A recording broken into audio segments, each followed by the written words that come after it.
저는 살인을 목격했습니다. 그리고 그 살인자는 제 아버지였습니다. 모든 것이 끝난 것처럼 보이는 날이었습니다. 이준혁 회장의 서재. 가죽 냄새로 가득 찬 그 방에서 저는 아버지를 똑바로 바라보며 말했습니다. 저는 이미 경찰에 움직여달라고 했습니다. 그 마른 우물을 다시 파달라고요. 그 순간 20년간 단 한 번도 흔들리지 않던 이준혁이라는 사람의 눈동자가 처음으로 공포에 젖어들었습니다. 그의 얼굴에서 핏기가 완전히 가셨습니다. 아들의 입에서 나온 그 한 문장이 평생을 쌓아 올린 그의 왕국을 산산조각 낼 수 있다는 것을 본능적으로 알았겠죠. 저는 아버지의 그 표정을 20년 가까이 기다려왔습니다. 하지만 막상 그것을 마주하는 순간 제 가슴 속에 차오른 것은 승리의 쾌감이 아니었습니다. 싸늘하고 깊은 텅 빔이었습니다. 도대체 어디서부터 잘못된 것일까요? 제가 버려졌던 그날 밤으로 돌아가야 할 것 같습니다. 그 낡은 우물 앞에서 모든 것이 시작되었으니까요. 파티가 절정에 달한 그 순간 무거운 참나무 대문이 소리 없이 열렸습니다. 그리고 차가운 밤 공기와 함께한 사내가 걸어 들어왔습니다. 누구도 예상치 못한 손님이었지요. 늦가을의 스산한 바람이 도시의 불빛을 흔드는 밤이었습니다. 서울의 가장 부유한 동네, 언덕 위에 고고하게 자리 잡은 이준혁 회장의 저택에서는 성대한 파티가 열리고 있었지요. 저택의 거대한 통유리창 너머로는 화려한 샹들리에 불빛과 값비싼 샴페인 잔을 부딪히는 소리가 새어나왔습니다. 재계와 정계의 명사들이 모여 그들만의 세상을 축복하는 자리였습니다. 이준혁 회장은 만족스러운 미소로 손님들을 맞이했습니다. 그의 아내 박혜원은 우아한 기품으로 좌중을 압도하고 있었지요. 그녀의 목에는 영롱한 푸른빛을 내뿜는 사파이어 목걸이가 걸려 있었는데 유독 오늘따라 그 빛이 차갑게 느껴졌습니다. 모든 것이 완벽하게 조율된 교향곡처럼 보였습니다. 이번 분기 실적도 아주 좋았네. 다음 프로젝트는 자네와 함께하고 싶은데 어떻게 생각하나? 이준혁은 특유의 자신감 넘치는 목소리로 대화를 이끌고 있었습니다. 그의 시선은 파티장 전체를 훑으며 모든 것이 자신의 통제하에 있음을 확인하는 듯 했지요. 바로 그때였습니다. 박혜원은 본능적으로 등골이 서늘해지는 느낌을 받았습니다. 조화로운 오케스트라에 불협화음이 섞여 들어온 것 같은 소름 돋는 이질감이었지요. 그녀의 시선이 자연스럽게 현관으로 향했고 그곳에 서 있는 한 남자를 발견했습니다. 감색의 더블 코트를 입은 남자는 파티의 화려함과는 어울리지 않는 냉기를 온몸에 두르고 있었습니다. 그의 시선은 사람들을 훑는 것이 아니었습니다. 마치 가구의 배치를 확인하듯 무심하게 공간을 훑었지요. 10년이라는 세월 동안 단단하게 벼려진 칼날 같은 눈빛이었습니다. 마침내 그 시선이 이준혁과 박혜원에게 머눴습니다. 누구신지 초대객 명단에 없는 분 같은데. 실례지만 어떻게 오셨습니까?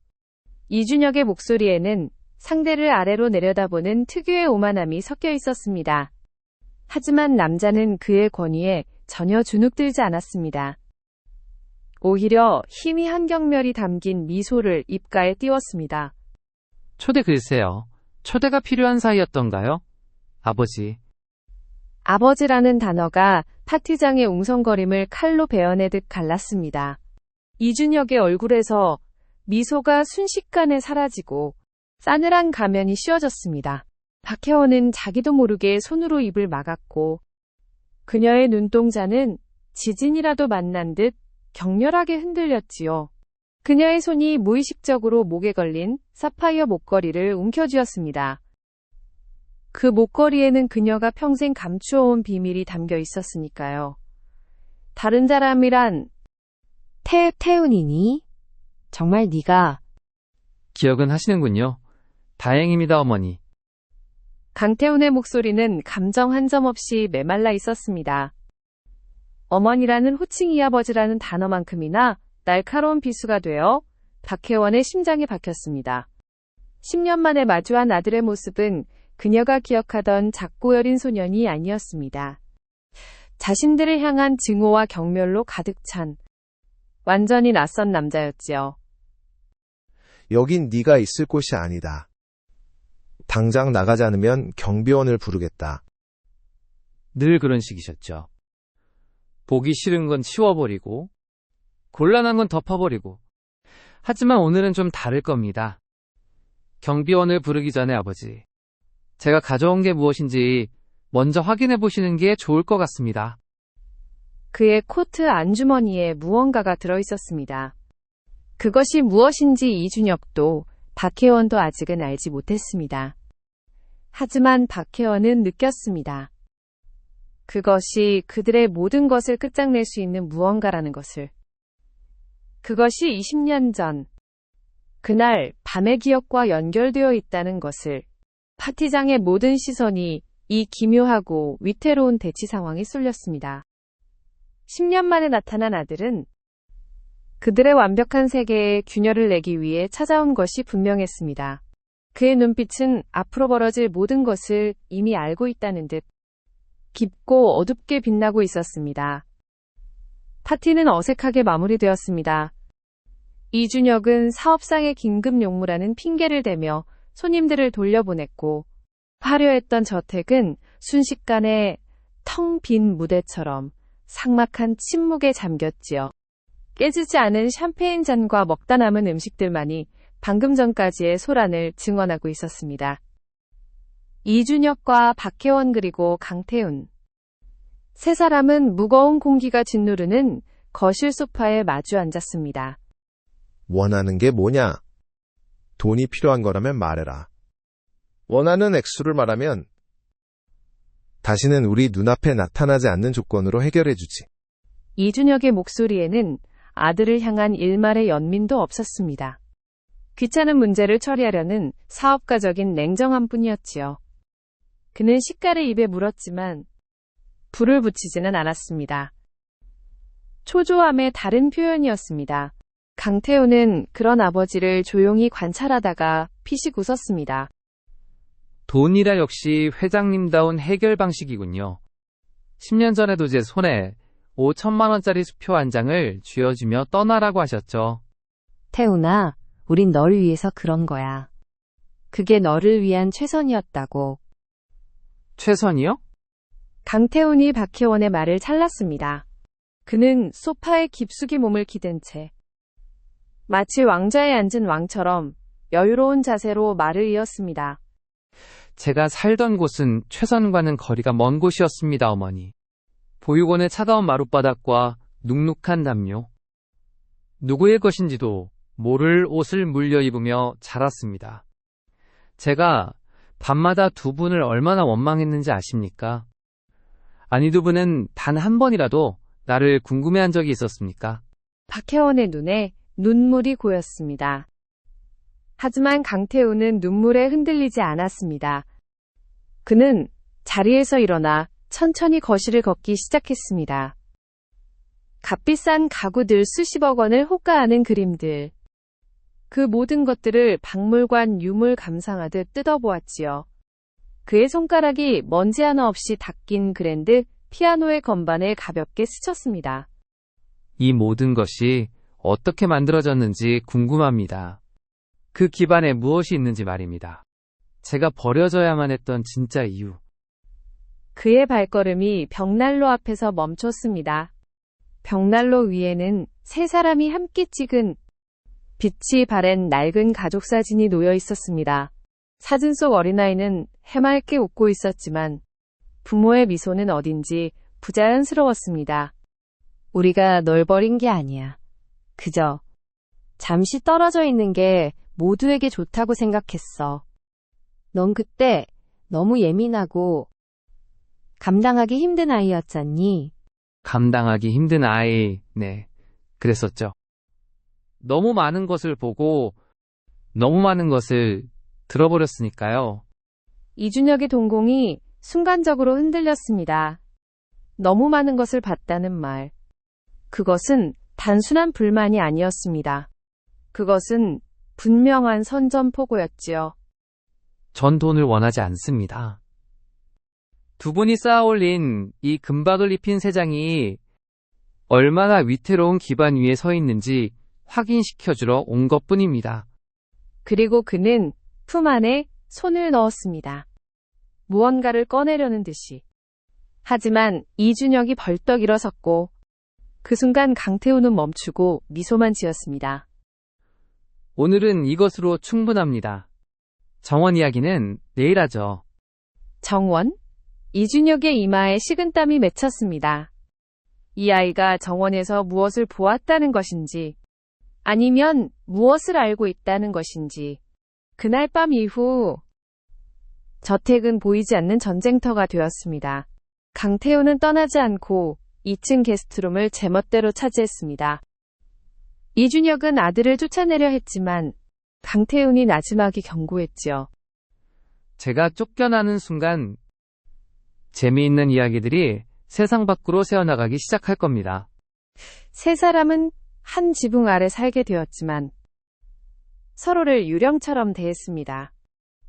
박혜원은 오랜만에 아들을 위해 무언가를 해주고 싶었습니다. 뒤늦은 모성애였을지 모릅니다. 그녀는 정성스럽게 샌드위치를 만들고 과일을 깎아 쟁반에 담아 2층으로 올라갔습니다. 하지만 그녀를 맞이한 것은 굳게 닫힌 문과 정막뿐이었습니다. 아무리 아들의 이름을 불러도 문은 열리지 않았지요. 쟁반 위의 샌드위치가 그녀의 마음처럼 차갑게 식어갔습니다. 한편 이준혁은 비서에게 은밀한 지시를 내리고 있었습니다. 강태훈이라는 아이 지난 10년간의 행적을 삽사시 뒤져봐. 약점될 만한 건 뭐든 찾아내. 그날 오후 강태훈은 정원을 산책하다가 이준혁과 마주쳤습니다. 정원이 많이 바뀌었군요. 제가 어릴 땐 저쪽에 작은 연못과 낡은 우물이 있었던 것 같은데. 강태훈이 가리킨 곳은 지금은 화려한 유럽식 분수대가 자리한 곳이었습니다. 그 한마디에 이준혁의 얼굴이 순간 굳어버렸습니다. 쓸데없는 건 없애고 새로 꾸민 것뿐이다. 그러십니까? 전 유독 그 우물이 기억에 남는데요. 아주 깊고 어두워서 돌멩이를 던져도 한참 뒤에나 물에 빠지는 소리가 들리곤 했죠. 무언가를 숨기기에도 아주 좋은 장소였습니다. 강태훈은 이준혁의 눈을 똑바로 바라보며 말을 이었습니다. 어느 날인가 그 우물에 물이 전부 말라버렸습니다. 그리고 얼마 지나지 않아 인부들이 와서 우물을 메워버렸죠. 어린 마음에 참 아쉬웠습니다. 제 비밀 장소가 사라져버렸으니까요. 그런데 아버지, 강태훈은 한 박자를 쉬었습니다. 그 우물을 왜 하필 그날 밤 이후에 메우셨습니까? 이준혁은 더 이상 아무 말도 할 수 없었습니다. 정원의 분수대에서 뿜어져 나오던 물줄기가 마치 거짓말처럼 멈췄습니다. 두 사람을 덮치는 갑작스러운 침묵. 이준혁의 얼굴은 분노와 당혹, 그리고 희미한 공포로 일그러져 있었습니다. 강태훈은 만족스럽게 그런 아버지의 표정을 지켜보다가 몸을 돌렸습니다. 아버지가 그 마른 우물 속에 무엇을 묻었는지 저는 아직도 생생하게 기억하고 있거든요. 그날 밤 박혜원은 악몽을 꾸었습니다. 꿈속에서 그녀는 20년 전 그 낡은 우물 앞에 서 있었습니다. 남편 이준혁이 흙투성이 가된 채 헐떡이며 무언가를 우물 안으로 던져넣고 있었고, 어린 태훈이 모든 것을 지켜보고 있었지요. 박혜원은 비명을 지르며 아이에게 달려가 눈을 가리려 했지만 몸이 움직이지 않았습니다. 안 돼, 보지 마, 제발. 그녀는 식은땀에 흠뻑 젖은 채 잠에서 깨어났습니다. 창밖은 아직 어두웠고 저택은 죽음 같은 정적에 휩싸여 있었지요. 그리고 2층에서 강태훈의 방에 불이 켜진 체인기척이 느껴졌습니다. 그는 잠들지 않고 있었습니다. 무언가를 하고 있었지요. 그게 무엇인지 박혜원은 차마 알고 싶지 않았습니다. 하지만 알아야 했습니다. 알지 않으면 안 되었습니다. 그녀는 20년 전에 알면서도 외면했고, 그 결과 아들을 잃었습니다. 이번에도 외면한다면. 며칠이 흘렀습니다. 강태호는 마치 유령처럼 저택을 배회하며 부부의 신경을 긁었습니다. 식사 자리에 나타나 아무 말 없이 먹다가 뜬금없이 과거의 장소나 사건을 암시하는 말을 툭 던지고는 사라졌지요. 그럴 때마다 부부의 얼굴은 사색이 되었습니다. 이준혁이 의뢰한 뒷조사 결과는 실망스러웠습니다. 강태훈의 10년은 너무나도 깨끗했습니다. 명문대를 우수한 성적으로 졸업하고 월스트리트의 유능한 펀드 매니저로 일하다가 최근 귀국했다는 사실 외에는 어떤 흠결도 없었지요. 고작 그 정도 정보만 알아낸 건가? 다시 한번 삽사시 뒤져봐. 분명 뭔가 있을 거야. 이준혁은 수화기를 거의 부서져라 내려놓았습니다. 그런데 그날 저녁 식사 자리에서 강태훈이 태연하게 말했습니다. 요즘 제 주변을 맴도는 분들이 많더군요. 아버지께서 제 안부를 많이 궁금해 하시는 모양입니다. 굳이 사람까지 붙이지 않으셔도 궁금한 게 있으시면 직접 물어보시지요. 제가 아는 선에서는 성심성의껏 답변해 드릴 테니. 이준혁은 식사하던 포크를 내려놓았습니다. 날카로운 쇠붙이 소리가 접시에 부딪혔지요. 그만들 해, 태훈아. 너도 이제 그만하면 안 되겠니? 과거는 과거일 뿐이잖니. 과거는 과거일 뿐이다? 강태훈이 냅킨으로 입가를 닦으며 되물었습니다. 어머니. 누군가에게는 지워버리고 싶은 과거가 다른 누군가에게는 평생을 지배하는 현재가 되기도 합니다. 두 분이 묻어버린 과거 때문에 제 10년은 온전한 현재가 될 수 없었습니다. 다음 날 이준혁의 회사에 익명의 투서가 도착했습니다. 비자금 조성 의혹과 관련된 내용이었지요. 아직 구체적인 증거는 아니었지만 회사의 주가를 흔들기에는 충분했습니다. 그날 밤 이준혁은 처음으로 아들의 방을 찾아갔습니다. 네 짓이냐? 강태호는 창가에 서서 도시의 야경을 내려다보고 있었습니다. 그는 천천히 돌아보며 어깨를 으쓱했습니다. 비밀은 반드시 무게를 가집니다. 오래될수록 더 무거워지죠. 아버지의 비밀은 이제 아버지를 짓누를 만큼 무거워졌습니다. 날 협박하는 거냐 지금? 협박이라니요. 조언입니다. 이제 게임의 규칙을 바꾸는 게 어떻겠습니까? 뒷조사도 그만해서 압박도 그만. 그 대신 우리는 20년 전 그날 밤의 진실에 대해서만 이야기하는 겁니다. 이준혁은 주먹을 꽉 쥐었습니다. 자신의 모든 것을 동원해도 이 어린 아들 하나를 제압할 수 없다는 사실이 참을 수 없는 굴욕이었지요. 좋다. 네 제안을 받아들이지. 현명한 결정이십니다. 아, 그리고 아버지. 어머니의 목걸이, 그게 왜 하필 사파이어인지 혹시 기억하십니까? 이준혁의 얼굴이 굳어졌습니다. 그것은 단순한 질문이 아니었습니다. 그 목걸이의 진실을 꿰뚫고 있다는 차가운 경고였지요. 이준혁과의 암묵적인 휴전 이후 강태훈의 다음 목표는 어머니 박혜원이었습니다. 아버지가 이성과 논리의 영역에서 움직인다면 어머니는 감정과 기억의 영역에서 무너질 것이라고 판단했지요. 남편이 출근하고 박혜원이 홀로 거실에서 차를 마시는 조용한 오전 시간. 강태훈은 소리 없이 맞은편 소파에 앉았습니다. 태훈아, 언제부터 거기 있었니? 방금 왔습니다. 어머니 오늘따라 유독 목에 거신 목걸이가 눈에 띄는군요. 아름답습니다. 그녀는 아들의 칭찬에 어색하게 웃으며 목걸이를 매만졌습니다. 아, 이거. 네 아버지가 결혼 10주년 기념으로 선물해 준 거란다. 결혼 10주년 그랬군요. 제가 떠나기 바로 직전이었네요. 강태훈은 마치 오래된 앨범을 넘기듯 덤덤하게 과거를 이야기했습니다. 하지만 그 한마디 한마디가 박혜원의 기억을 헤집는 날카로운 칼날이었지요. 글쎄, 너무 오래전 일이라 기억이 잘. 아닙니다. 어머니는 분명히 기억하실 겁니다. 아버지가 이 목걸이를 채워주시며 뭐라고 속삭였는지도요. 강태훈이 몸을 앞으로 기울였습니다. 아버지는 이렇게 말씀하셨죠. 이걸로 지난밤에 끔찍한 일은 모두 잊는 거야. 당신은 아무것도 보지 못했고 아무것도 듣지 못했어. 알겠지, 혜원아? 라고요. 박혜원의 손에 들려있던 찻잔이 가늘게 떨리다가 쨍그랑 소리를 내며 바닥으로 떨어졌습니다.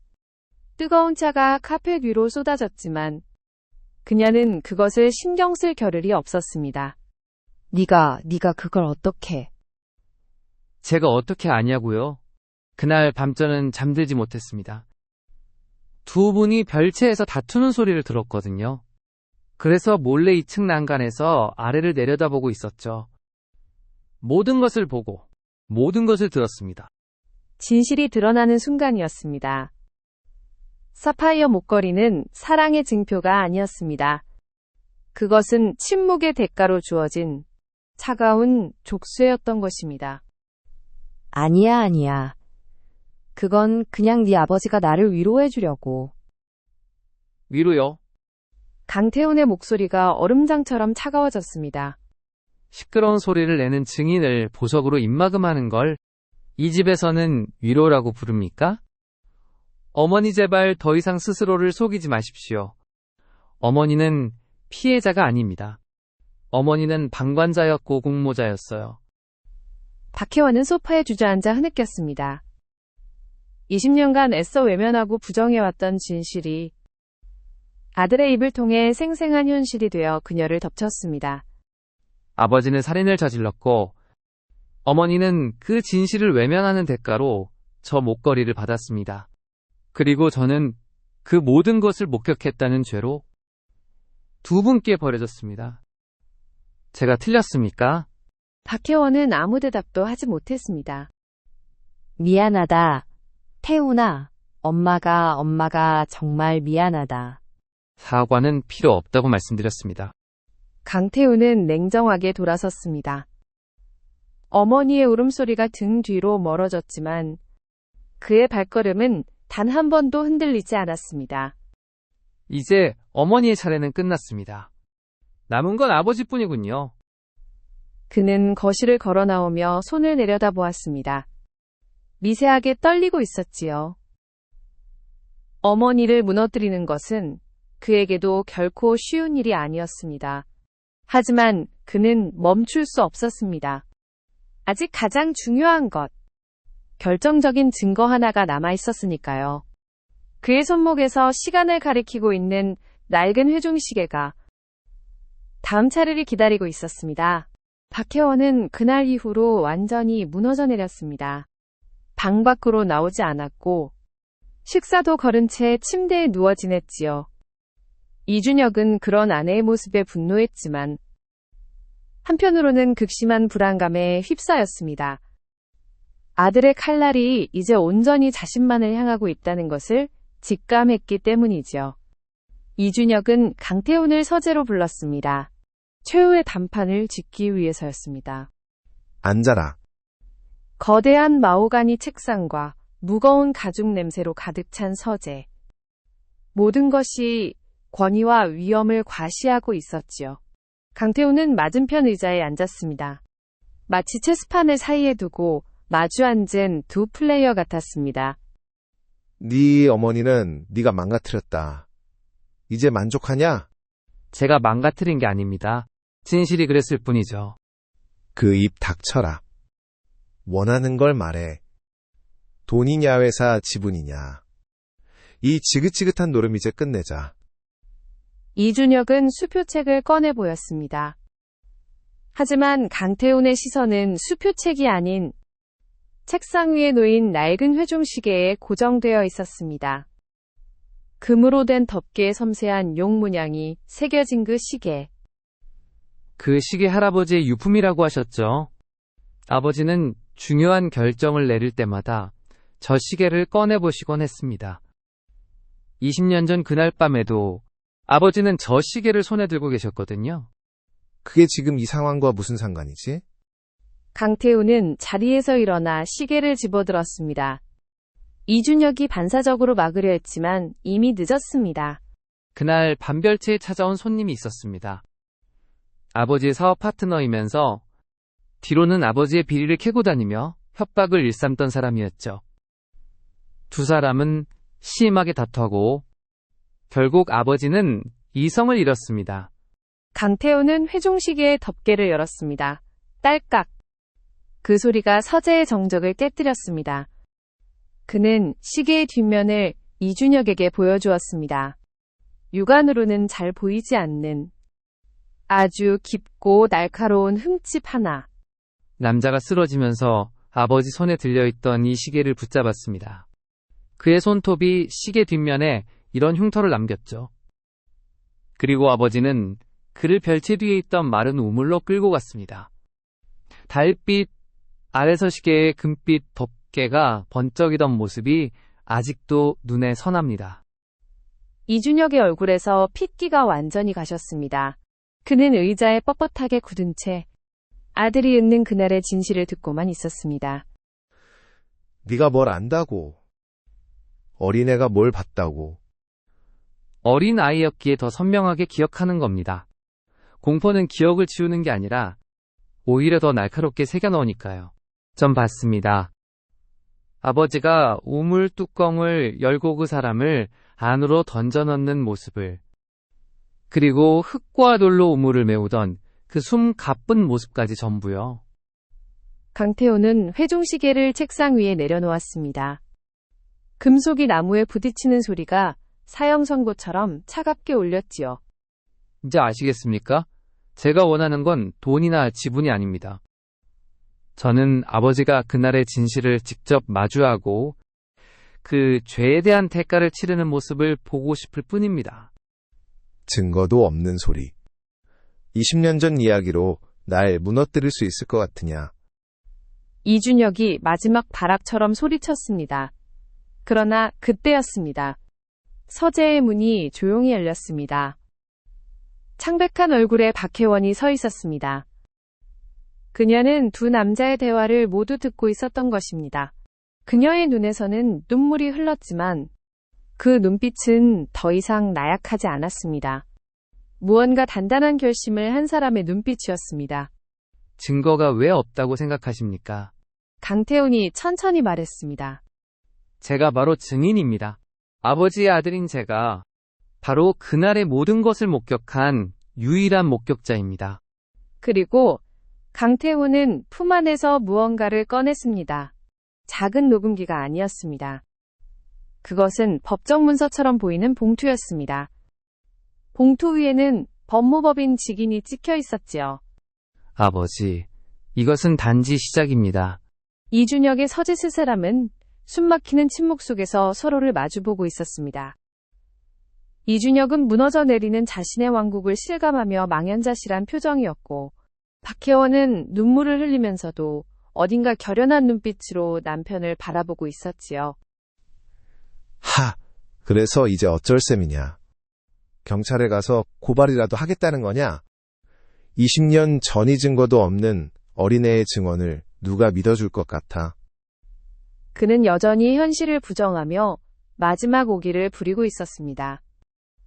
강태우는 그런 그를 한심하다는 듯 쳐다보며 품 안에서 작은 녹음기 하나를 꺼내 보였습니다. 아직도 상황 파악이 안 되시는군요. 제가 지난 며칠간 이 집에서 두 분과 나눈 모든 대화, 그리고 방금 전 아버지가 스스로 죄를 인정하는 듯한 발언까지 전부 여기에 담겨 있습니다. 이준혁의 얼굴이 하얗게 질렸습니다. 물론 이것만으로는 법적 증거가 부족하겠죠. 하지만 대중의 의심을 사기에는 충분합니다. 그리고 강태우는 봉투를 천천히 열었습니다. 이것이 진짜입니다. 그는 봉투에서 여러 장의 사진을 꺼냈습니다. 땅을 파낸 자리의 사진들이었습니다. 그리고 그 안에서 발굴된 것의 사진들이, 이준혁은 그 사진들을 보는 순간 손이 떨렸습니다. 그 마른 우물, 저는 얼마 전 제가 목격한 내용을 담은 진술서를 작성해 경찰에 익명으로 제보했습니다. 그리고 경찰이 영장을 받아 그 우물을 공식 발굴했습니다. 20년이라는 세월이 흘렀지만 그 안에 남겨진 것은 생각보다 온전한 상태였습니다. 신원을 확인할 수 있는 유품과 함께요. 현재 국립과학수사연구원에서 정밀 감식이 진행되고 있습니다.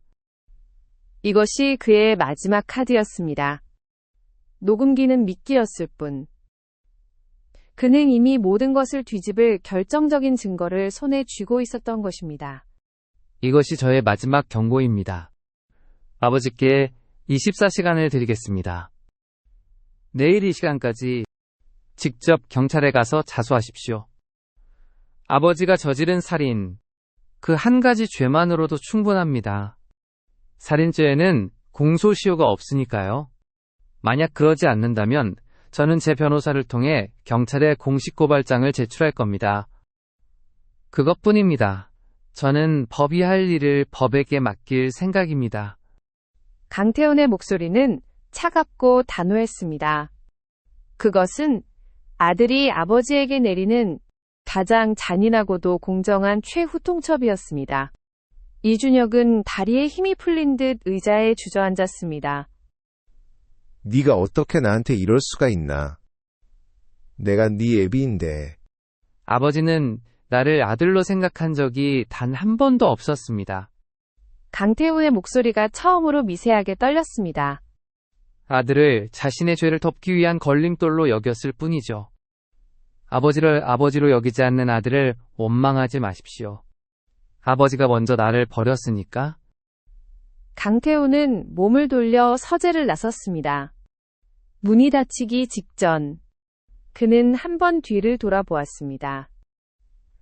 무너진 남편 곁에서 오열하는 어머니와 모든 것을 잃고 텅 빈 껍데기만 남은 아버지의 모습이 보였습니다. 그의 가슴 속에는 쾌감 대신 이름 붙일 수 없는 차가운 무언가가 천천히 가라앉고 있었습니다. 24시간, 과연 이준혁은 무엇을 선택할 것인가? 자수인가 아니면 또 다른 음모인가? 24시간이 지났습니다. 강태훈이 제시한 마지막 유예 시간이 끝나는 순간이었죠. 그는 자신의 방 창가에 서서 동이 터오는 바깥 풍경을 무감각하게 바라보고 있었습니다. 밤새 한숨도 자지 못했지만 피곤함은 느껴지지 않았습니다. 길었던 복수가 끝난다는 생각에 오히려 정신은 얼음처럼 차갑고 맑았지요. 아침이 되자 저택의 무거운 침묵을 깨고 현관문 앞에 여러 대의 차가 멈춰 섰습니다. 차에서 기자들과 형사들이 쏟아져 나왔습니다. 이준혁은 결국 자수를 선택하지 않았습니다. 강태훈이 직접 세상의 모든 진실을 폭로한 것이었지요. 잠시 후 이준혁이 수갑을 찬 채 형사들에게 이끌려 나왔습니다. 그는 쏟아지는 카메라 플래시 세례에도 표정 하나 바꾸지 않고 꼿꼿하게 고개를 들었습니다. 마치 자신이 억울한 희생양이라도 되는 것처럼 연기하고 있었지요. 그의 시선이 2층 창가에 서 있는 강태훈과 마주쳤습니다. 이준혁의 입술이 소리 없이 움직였습니다. 후회하게 될 거다. 아들을 향한 마지막 저주였지요. 강태훈은 아무런 대답도 하지 않았습니다. 그저 아버지가 차에 타서 사라지는 모습을 끝까지 지켜볼 뿐이었습니다. 박혜원은 경찰의 참고인 조사를 받은 뒤 자신의 방으로 들어가 문을 잠갔습니다. 남편의 공범이자 피해자로서 앞으로 긴 법적 다툼과 세간의 비난을 홀로 감당해야 할 운명에 처했지요. 며칠 뒤 강태훈은 짐을 챙겨 그 집을 떠날 준비를 했습니다. 그가 머물렀던 게스트룸에는 이제 그의 흔적이 거의 남아있지 않았습니다.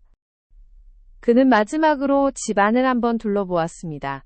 화려하지만 온기 없는 거실, 값비싼 가구와 그림들. 그 모든 것이 이제는 텅 빈 무대장치처럼 공허하게 느껴졌습니다. 그의 발걸음이 아버지의 서재 앞에서 멈췄습니다. 문을 열고 들어가자 이준혁의 냄새가 코를 찔렀습니다. 가죽과 시가와 권위, 그리고 오래된 거짓말의 냄새.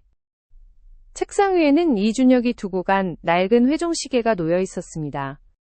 그는 시계 덮개를 열었습니다. 시계는 멈춰 있었습니다.